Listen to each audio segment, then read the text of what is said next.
Ladies and gentlemen, episode number 7. Already, number 7. The number of completion. We have, I was going to say we have a week's worth of podcasts, but we record every week. So we have almost 2 months worth of podcasts here on In the Bag, Brad. Does it feel like just yesterday that we recorded episode 1?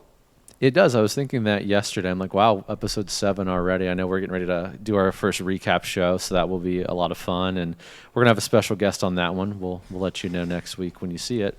But yeah, it does feel like just yesterday. But I tell you what, I was out yesterday. We had our first Foundation Weekly. And, you know, I improved my score from my last at that particular course by 8 strokes. So I'm like, maybe I'm learning something every week when I'm doing this podcast. And I'll tell you what, I threw a lot of Anheuser shots yesterday, and I was way more comfortable. So I'll attribute that to this podcast. So thanks, everybody, for helping me work through that. Come on. Yeah. I mean, it's just, and it's like consistency, right? You're learning and pretty, like one day, I can't wait to have your bag on there and talking through like, all right, so I want you to just go to the field and the normal tactics that we use to look through, here's how you should look at a disc. Almost, Have you started doing that with like even the discs you have in your bag? Have you made that? Yeah, I've actually started replacing some. I don't know if I mentioned it last week, but I put some diamonds in my bag, and that's what I really leaned on yesterday for some Anheuser shots and some understable things I needed, and like the uplinks in there. So I'm even rethinking my bag. Before I went to like mold minimalization for a while, but I don't think I have the appropriate molds in there. So now I'm trying to think of like an understable, stable and overstable option for each slot in the bag. I even put another throwing putter in to kind of fill that understable approach shot that I kind of left out of my bag. So no, it's great. Like I said, I'm learning a lot, and it's really changing my bag almost weekly now to the point where it doesn't even look like it did a month ago. Come on. Well, speaking of weekly, our guest for today runs a little Instagram account called Disc Golf Weekly. So we want to go ahead and bring our guest on. You ready, Brad? Let's do it. Tyler, welcome to the In the Bag podcast. How you doing today, sir? Welcome. Good, and yourselves?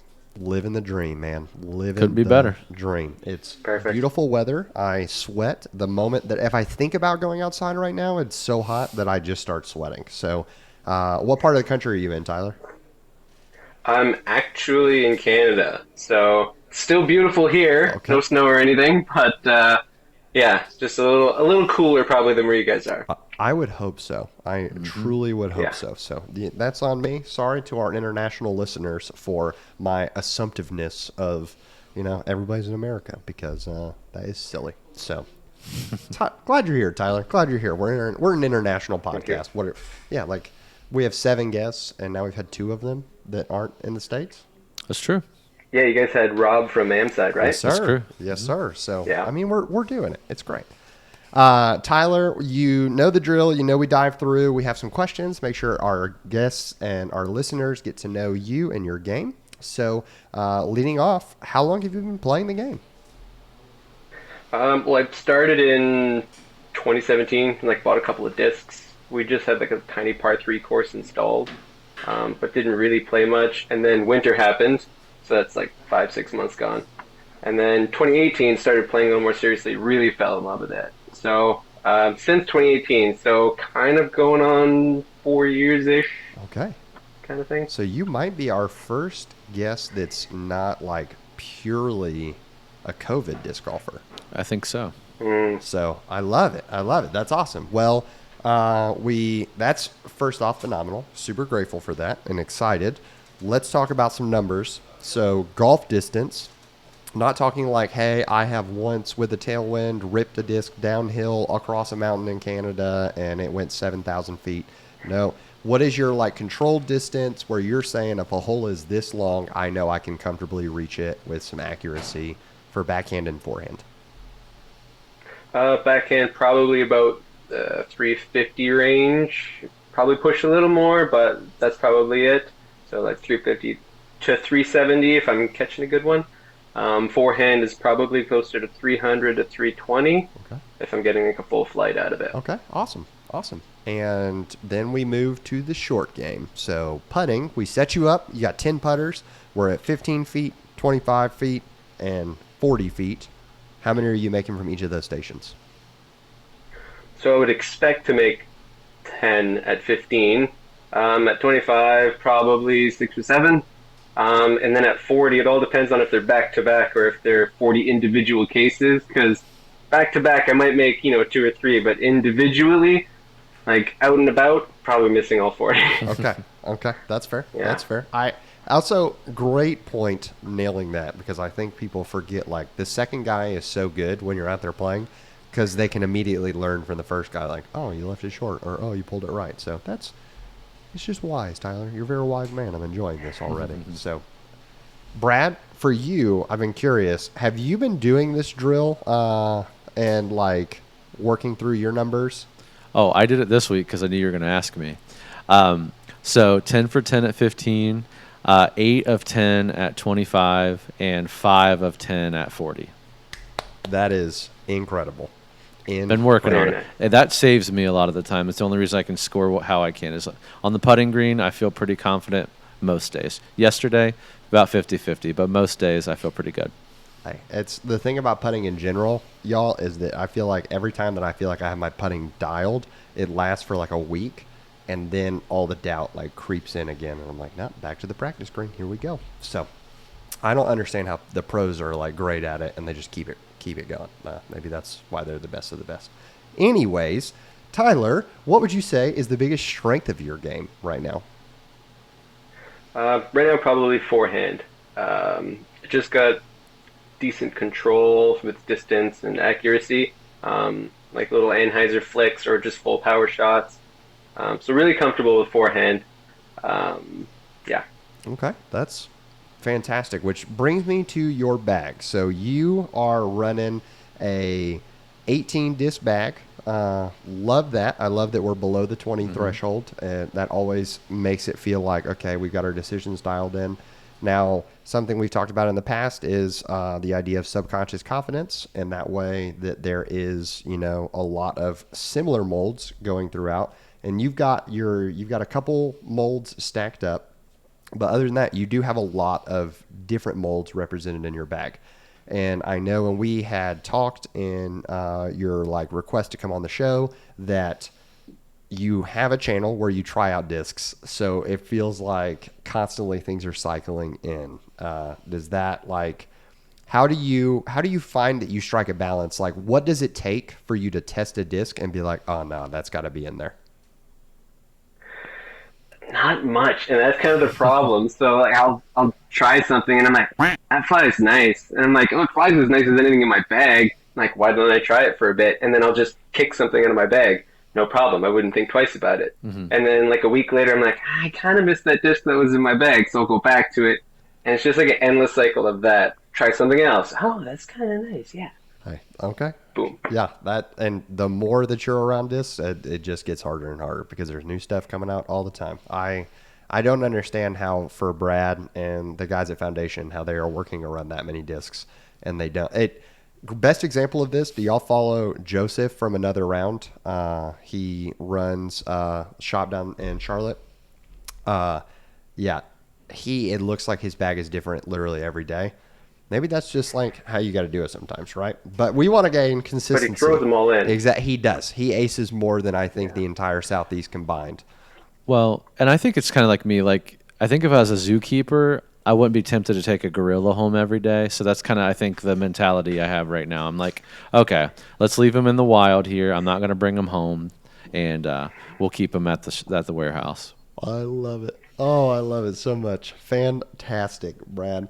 Well, Tyler, what we're going to do is we're going to be spending, this episode is going to focus on distance drivers. So we're going to end with your distance drivers, which is the fewest number of molds that you have in the bag. So I want to applaud you for that because I think a lot of people get tempted to have a bunch of distance drivers in their bag. So we're going to start at the putters and work our way to the top. Sound like a plan for you, sir? Yeah. All right. So we're putting with fives. We're putting with the EV7 putter that is spelled PHI. Love it. No questions there. We like a putting putter is a putting putter, and the fees feel pretty good in the hand. No doubt about that. I want to talk about you have a pure, a spin, and an envy. What do those three do differently for you? Okay, so the spin, it's an R2 plastic. That's like that recycled plastic from MVP. That's going to be really understable. So, say I'm stuck in the woods and I need to just pitch out, and I don't really have the arm angle to be able to throw flat or hyzer, or sorry, anhyzer. That'll flip up a little more for me. Or something where I can do like flat to anhyzer turnovers and not really have to force an anhyzer shot just because I'm not as comfortable starting off on anhyzer. So that'll flip a little more. Then pure is just dead straight, and then the NV is just going to finish left. So just kind of covering left, center, right. Okay.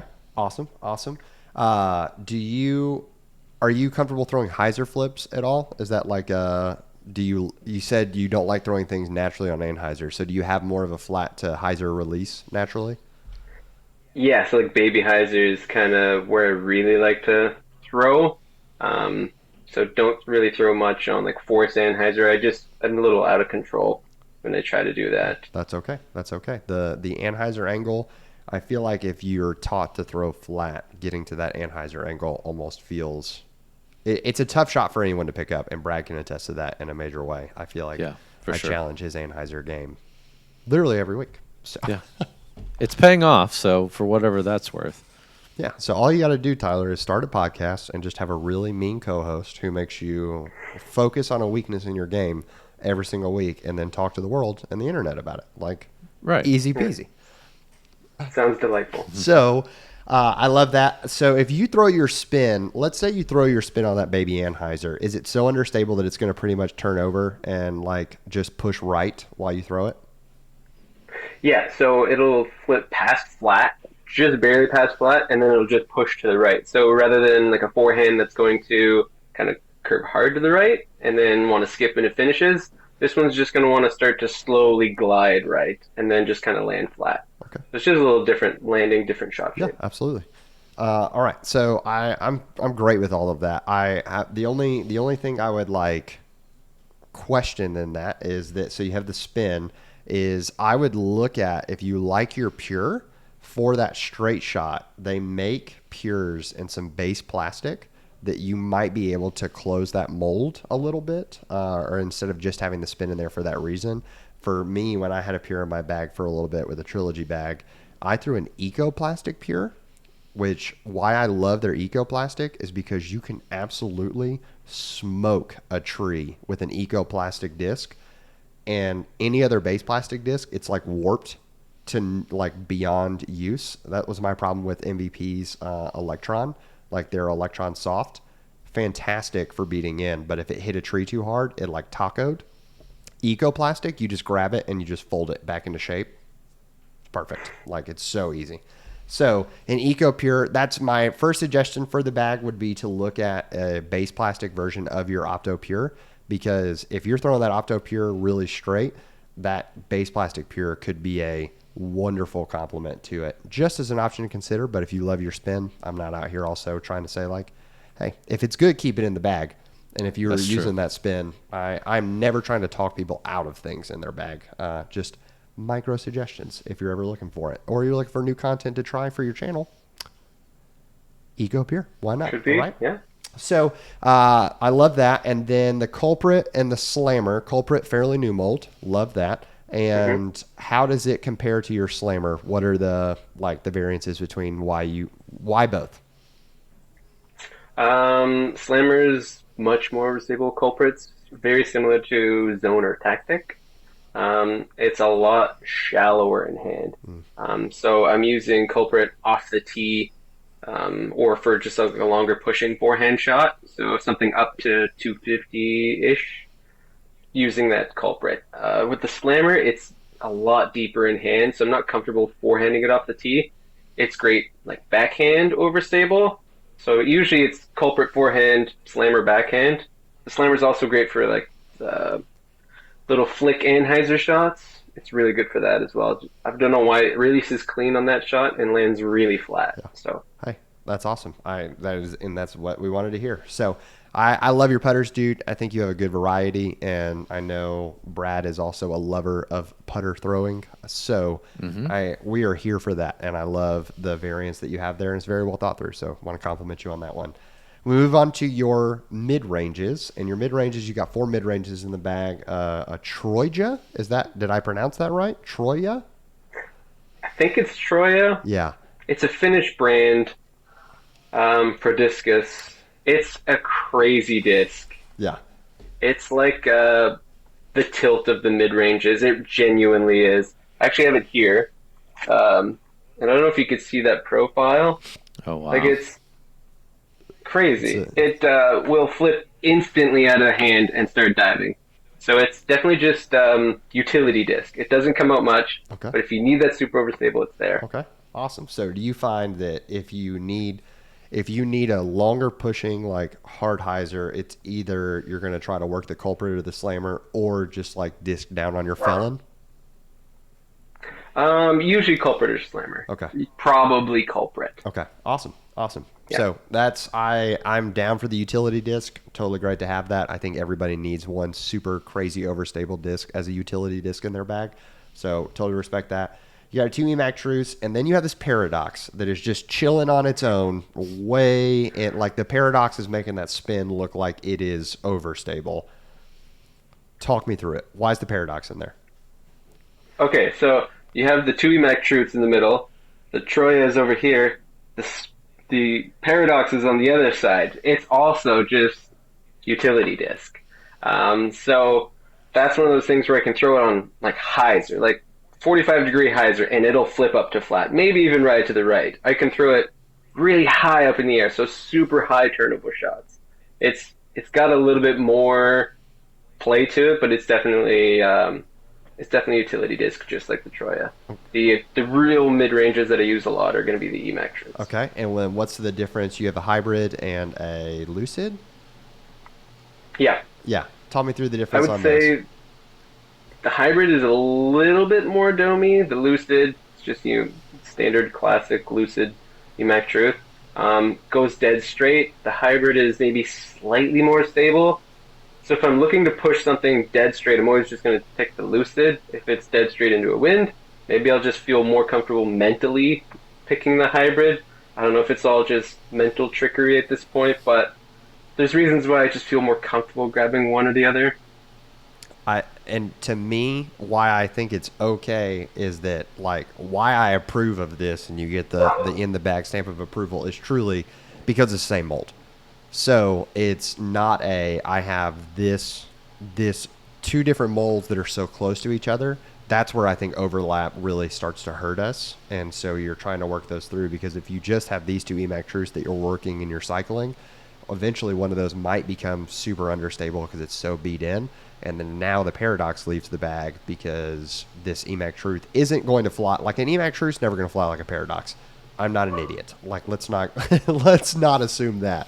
But it might beat into that point that you could put a third one in there and you don't end up needing that understability of the Paradox, because you find that you just rather have more control throwing in EMAC truth. So I totally love that, and I am here for.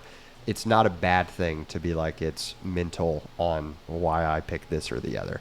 I know, Brad, you bag, 12 zones? 13 zones? It's up to 18 now, so perfect. I'll throw only zones. Oh, yeah, I love it. So do you have somewhat of a similar feel for your zones, Brad? Yeah, I mean, here's how much my bag's changing because of this podcast. I did have 5 in there, for real.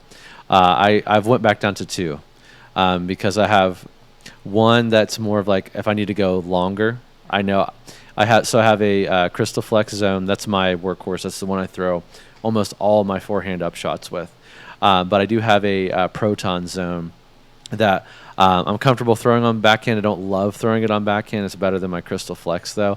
But also, if I need something to carry a little bit more straight and then cut and dump out to the right for me on forehand, I'm going to choose that one. Okay, yeah. So it's the same. Yeah, that's... Same principle, though, right? Yeah. Because and that Proton one obviously beats up a lot faster, right? So it's probably going to get to the point where I'm not going to be able to throw that anymore. It's not going to fly like the zone flight that I want. I'm going to cycle another one in. So, or you can, man, like for my precious child, my pig, is that like when I throw it, if I throw my precious child pig flat, it never thinks about fading. Like it just turns to the right the whole time, and it's a pig. That's a good point. I mean, and I hate this because I love the uplink now, but I mean, it might replace what I want that uplink to do, which is that touch forehand that flips up. So, Yeah. good point. And it could be a shorter version of that. The uplinks, like the uplink, the longer version. There's so many possibilities, y'all, when it comes to your bag, and I just want to preach into that. So now we step into fairway drivers and distance drivers. And if we look at the graphic for those who are on the YouTube channel, or if you're there's when I look at this my disc bag graph, there is, to call it a gaping hole feels rude, but there is a very large spot of white in the upper right corner of this chart for understable discs above a 5-speed. So you have the paradox in there, and then we move into this whole world up there. So the biggest question mark I have, two questions, Tyler. First, how does your mantis fly for you? Flippy. Okay. Like Yeah. throwing it on that slight hyzer that we talked about with the spin, and it's flipping up to flat and then turning? Yeah. Yeah. So going past flat, it'll do the nice turnover shots. So it's going to be like the fairway version of my R2 spin.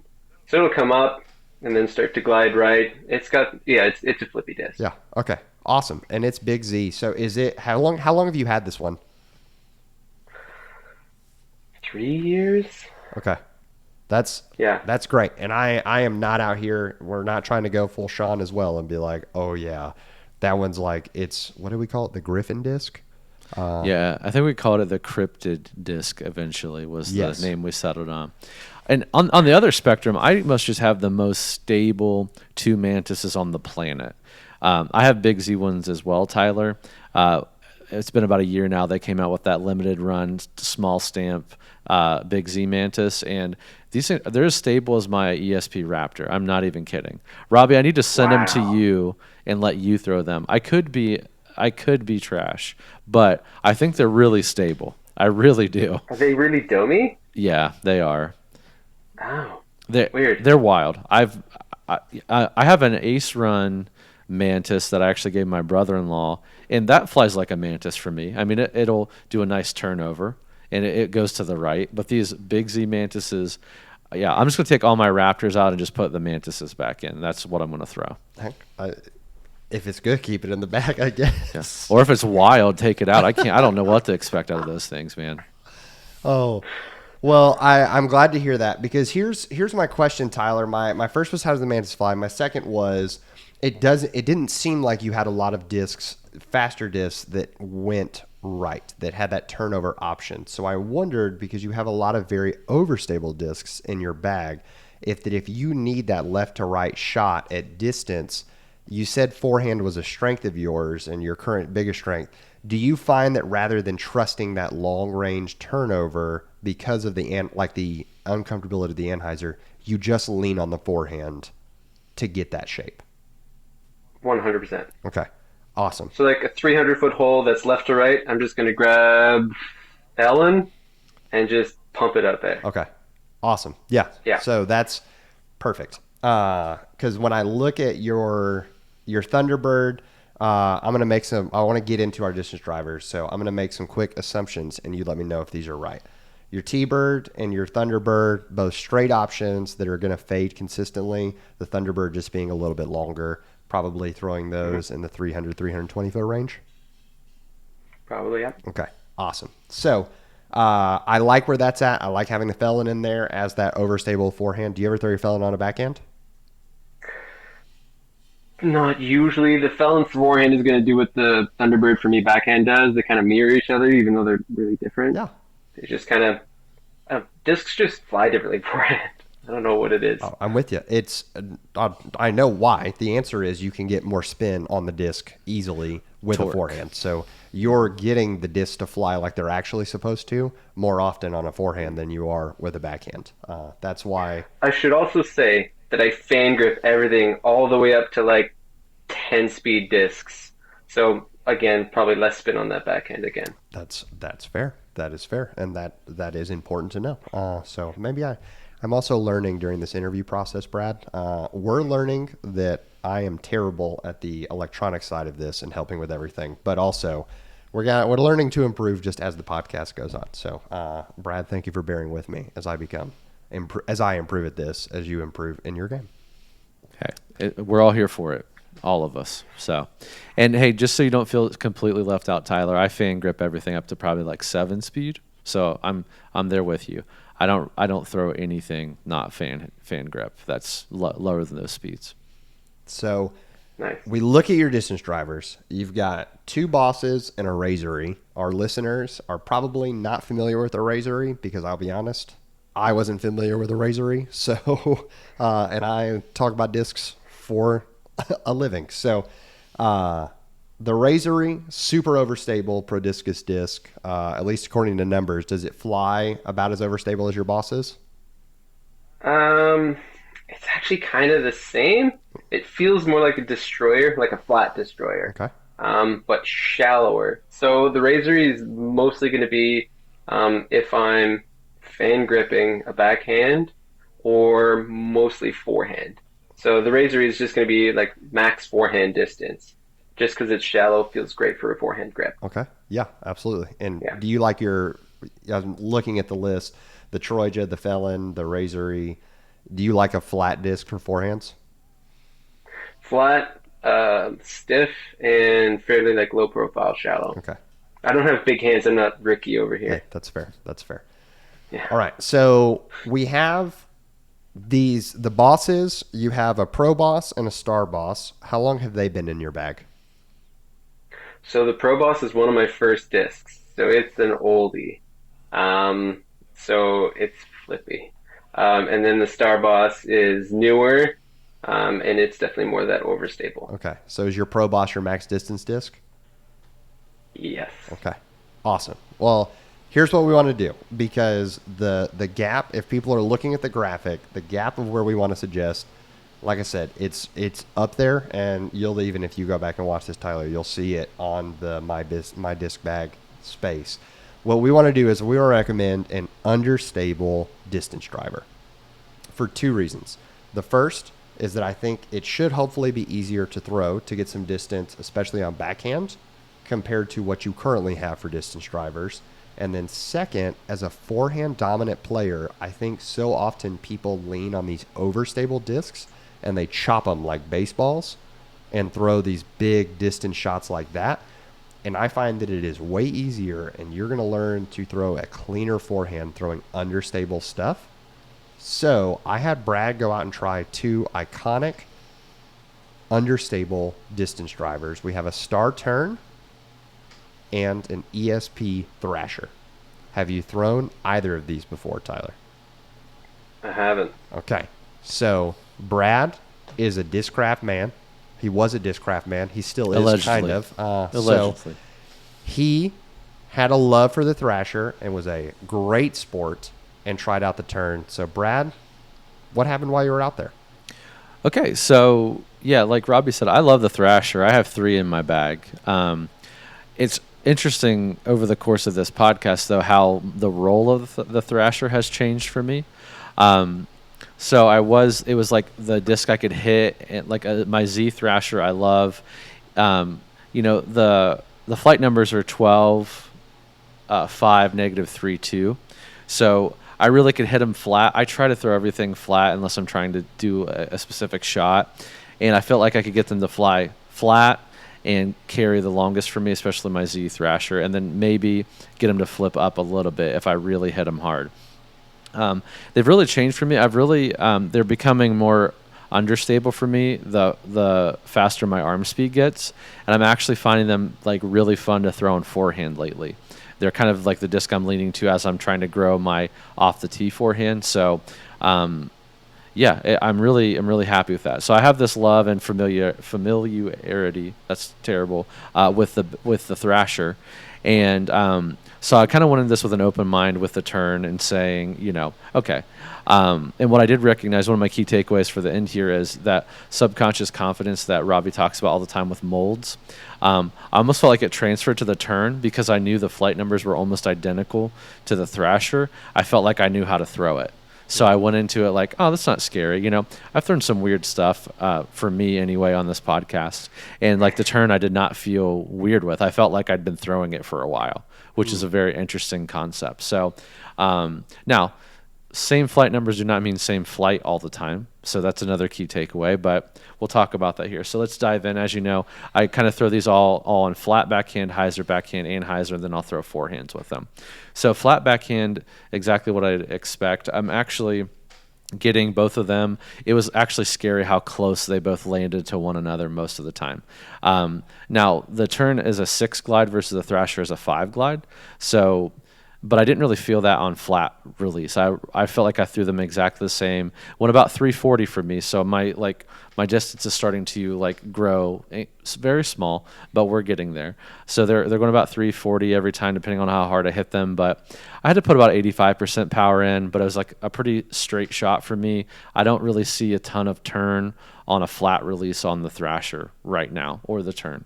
And they went about straight. I don't know. Let's just call it 250 feet and just a nice gentle fade out at the end for me. So a reliable fade, but nothing crazy. It's not going to skip. It just kind of lands for me. So, Robbie, we forgot to mention, you had me throw the force as well. So, this is really just for me behind the scenes, but we'll share it with everybody too. Robbie had me throw the force on each of these as well, just to show, hey, here's an understable distance driver. Here's a very similar speed and glide overstable distance driver, and this is kind of what you're seeing. So, I mean, that chopped off my distance about 200 feet on a flat release, and it hyzed out like crazy. So, for whatever it's worth. But yeah, I did have to put about 85% power, nothing uncontrollable. I still had accuracy, but I'm really seeing the 12 speeds maybe like the cap of my arm speed. Maybe it's not quite there yet even. And I think, that's where I'm not reaching out any farther than that 330, 340 range. Hyzer backhand release was pretty fun. Interesting too, because neither the turn or the thrasher burn out on me. None of them hyzered out quickly. They wouldn't flip up all the way for me. I could get them to half flip is what I'm calling it. So if I released them on a hyzer angle, they would kind of flip up a little bit. They wouldn't turn completely up to flat, but would carry that hyzer line straight out. So I could definitely see shots if I need that shape. That would be perfect. And again, turn and thrasher really flew about the same, 300 feet for each of them. They did hyzer out a little harder, obviously. But again, I feel like I've thrown the turn before because of just my familiarity with the thrasher. And then obviously the force on a hyzer angle backhand for me is almost useless. It'd be like a utility shot, spike hyzer. I've tried to get around something not usable. Now this force is beautiful and I don't hate it, but it's not getting anywhere near my bag. Now Anheuser backhand was really interesting for both of them. This is kind of where I did see a difference on them for me, and I think the glide really came out in the Anheuser release. And again, I've been practicing the Anheuser release, so felt a little bit more comfortable. I was able to get both of them to turn for me and finish right, which is great. And I've never tried that shot before, Robbie, with a thrasher, so thank you for that. I did get more distance out. I did get 350 feet consistently with the turn on Anheuser, which I didn't think was possible for me on a distance driver on Anheuser. The thing that I did like about the turn a little bit more, it did carry a little farther, and it did seem to come back a little bit because of that glide and land flat almost directly in front of me every time. So it was a very interesting shot. If I needed to get around something and land straight ahead of me and have a little bit of a fade at the end, the turn did that for me and did give me some more distance on that line, which is very interesting. What I will say about the force on this Anheuser line is if I cranked this thing and just gave it everything I got on Anheuser, uncontrollable, mad scientist, just throw as hard as I can on Anheuser. I did throw this thing 375 feet a few times on this giant flex. Yeah, I don't know what that was. I about bombed myself on the ground a couple times. So, no, but I could get it to just go, right? But no accuracy, no control. It's just hey, let's just see how far I can throw this just to impress somebody. That's the only use for that. So again, I'm going to stay away from that. I'm trying to have a little bit more control. Forehand, I did see a difference in the thrasher and the turn as well. Again, to Robbie's point, I think you're starting to see, like I'm starting to get to the arm speed on my forehand where I'm actually seeing how these discs are supposed to fly. So the Thrasher, let me say this also, my forehand has a natural kind of hyzer release, just a baby hyzer, I think you said, Tyler, earlier. So baby hyzer on my forehand release. The Thrasher will flip up to flat for me and just kind of carry straight. And then we'll finish a little to the right on a forehand for me. The turn was interesting. The turn actually would it flip up and actually carry a little left for me, which I think is probably more true to the flight characteristics and flight numbers of that disc and the Thrasher too. But I felt like I got a more realistic flight out of the turn, and it did carry a little farther for me straight before it came back. And I think I'm just seeing the glide difference there. So, and again, the force. That would be like if I needed a flaring skip like on the ground in 200 feet, and I need something just to really skip for me. That's what the force would be good for. But again, I can accomplish that with like a vulture or something I'm already familiar with. That's not out of my range. I don't have a license for that, so I'm just going to keep it away from myself. So again, key takeaways here, like same flight numbers don't mean the exact same flight. So I did see that difference. Again, there's 6 glide versus 5 glide, but I did start to see a little bit of variation between the plastic and the mold when I started throwing like Anheuser and forehand, some different shots for me. That really did, those differences were subtle, but they did come out a little bit. Obviously, control for me at this point in my game is better than distance. So, in that subconscious confidence of having the turn in a different mold, like a different mold and a different disc, I feel like I still had control, but I had control in some different shots. So, I hate to say this, but like I was thinking about this when I came away from the field. I'm like, do I have more utility out of this turn than I would my Thrasher? My Thrasher I'm comfortable with, which is there's something to be said for that. But does the turn give me more shot options than my Thrasher does? Because I feel like I only have a couple like solid shots for the Thrasher. The turn, I'm like, I really think I feel comfortable on Anheuser with that, and I think maybe I feel a little more comfortable on forehand even with the turn. So I don't know. Jury's out on that, but that was my research out in the field for you today, Tyler. So I'll throw it back over to you, Robbie. Yeah. So, Tyler, question for you. How do you feel about Champion plastic? I typically prefer Champ over Star. Okay. And I mean, it all depends on the run of Champ. Like, there's sometimes really gummy Champ, and I'm not usually a huge fan of like really soft gummy plastic. Yeah. Um, yeah. So, because here's my thing about like I am not a flight number follower. Let us know in a review or the comments. We have talked about doing an episode of just like we don't even bring a guest on to break their bag down. We just have a discussion about flight numbers and like why they matter, why they don't matter, or should you pay attention, should you not, kind of a deal.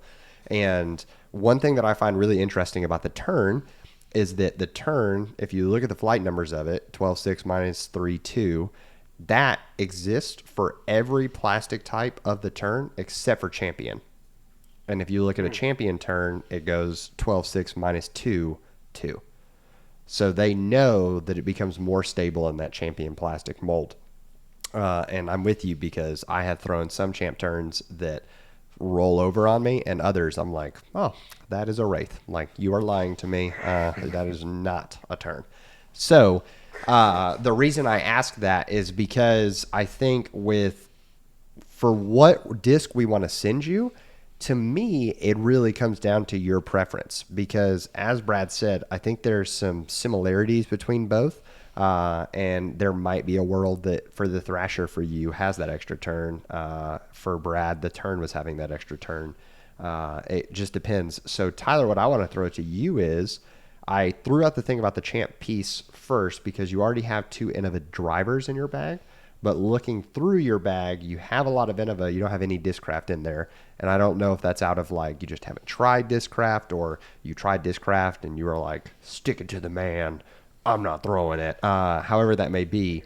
So I want to throw it out to you, really. And if Brad's cool with it, I think dealer's choice on which one you would be more interested in trying. What do you think about that, Brad? Yeah, I think that's great. I will say the Star Turn is definitely a touch more understable than the Thrasher, for whatever it's worth. Yeah. So, and that would be cool because if you get the start turn and you love it, then okay, I could also look at getting a champ turn and double up on that and like have 2 turns in the bag that cover different slots as well because of that stability. But really want to hear your thoughts, Tyler. Is there one that calls your name more? Kind of the Thrasher. Just I every time I felt Z plastic, it always feels really good. The only reason I don't bag a lot of Discraft aside from the Mantis is that I was trying so hard to fall in love with buzzes, but they didn't gel with my hand. So I was trying, but it just didn't work. Yeah, for some reason that the Thrasher just seems a little bit more intriguing to me, maybe. Yeah, and it is an ESP, just so you know. So Now, Brad, quickly, like in terms of stiffness, how do they feel compared to each other, or in hand? Like, Yeah, so the Thrasher's definitely more stiff than this turn. That's for sure. I mean, I think you can see right here. It would definitely rim stiffness is definitely there compared to the turn. So if that's what you're looking for, I'd say Thrasher for sure.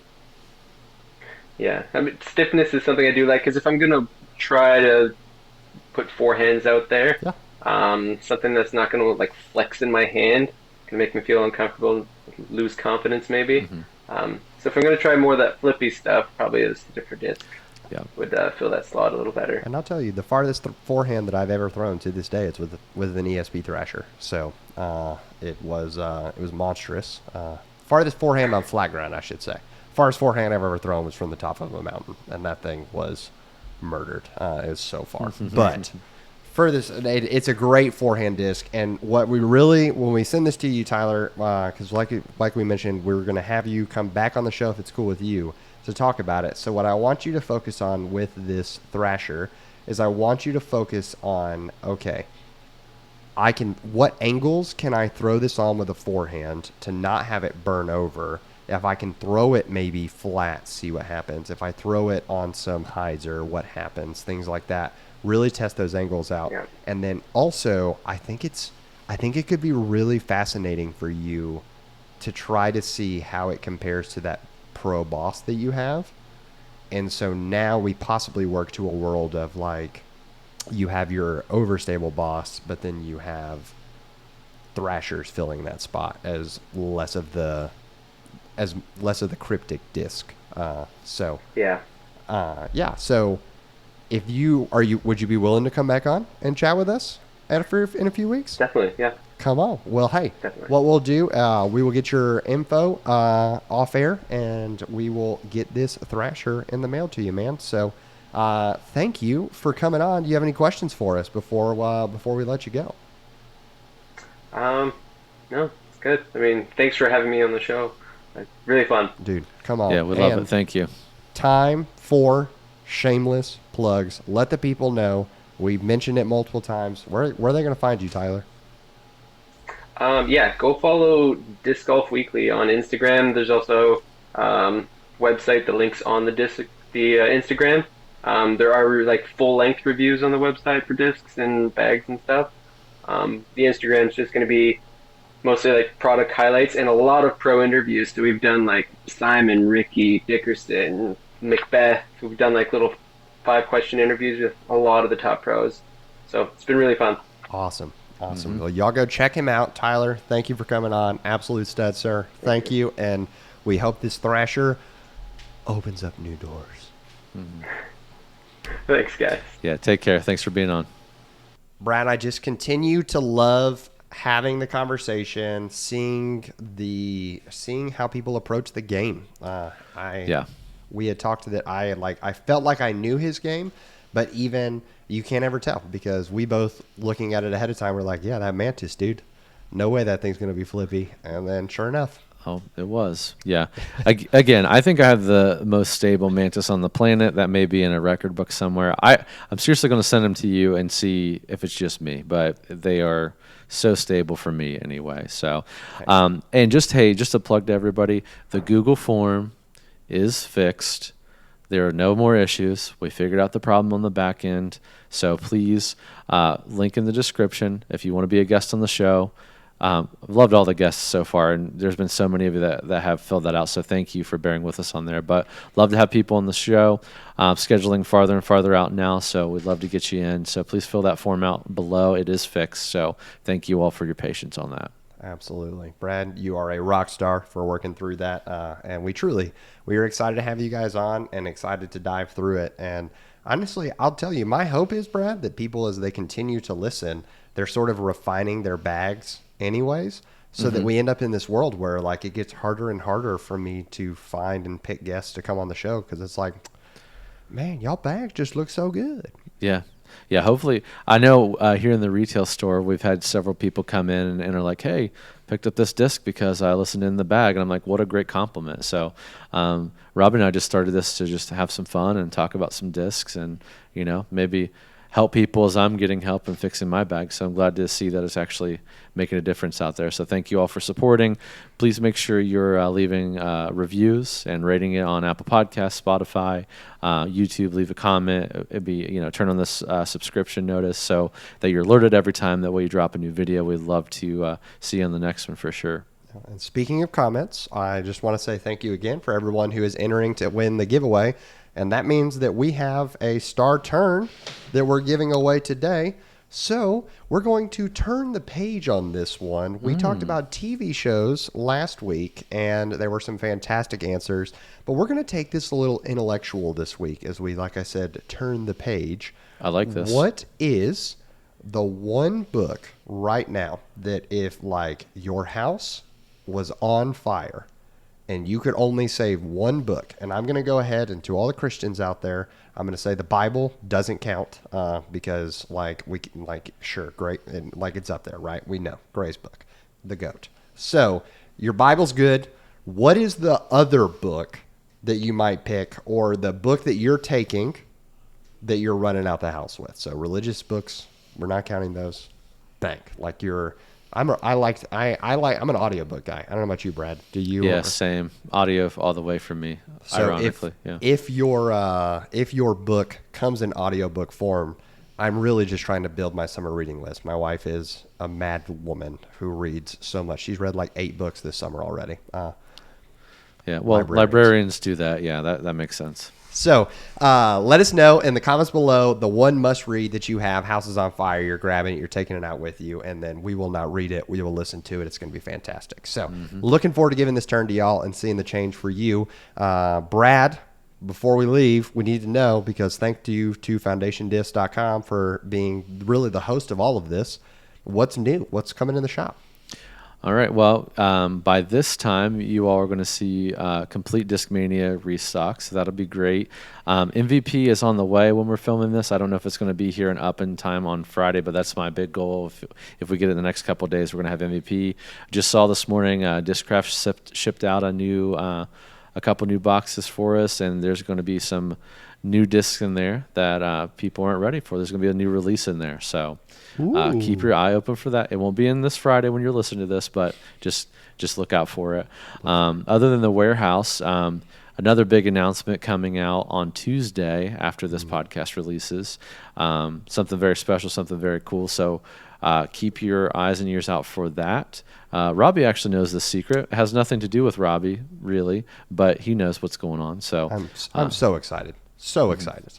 Yeah, us too. So we're happy to let you all know what that is. So next Friday we'll be able to talk about it. I can't wait for that either, Robbie. So a lot of stuff happening over here. Thank you all for your continued support. Again, any of these discs you can find on FoundationDisc.com. Make sure you go over there, check that out.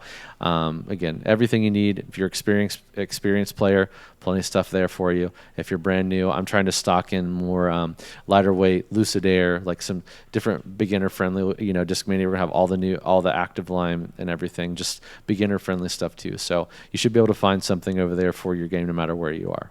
Come on. Well, y'all, we are grateful for you. Thank you for tuning in, and we hope that if a Thrasher makes your bag, if a Turn makes the bag, or maybe you're just looking for that Eco Pure, whatever it may be, if it's good, keep it in the bag.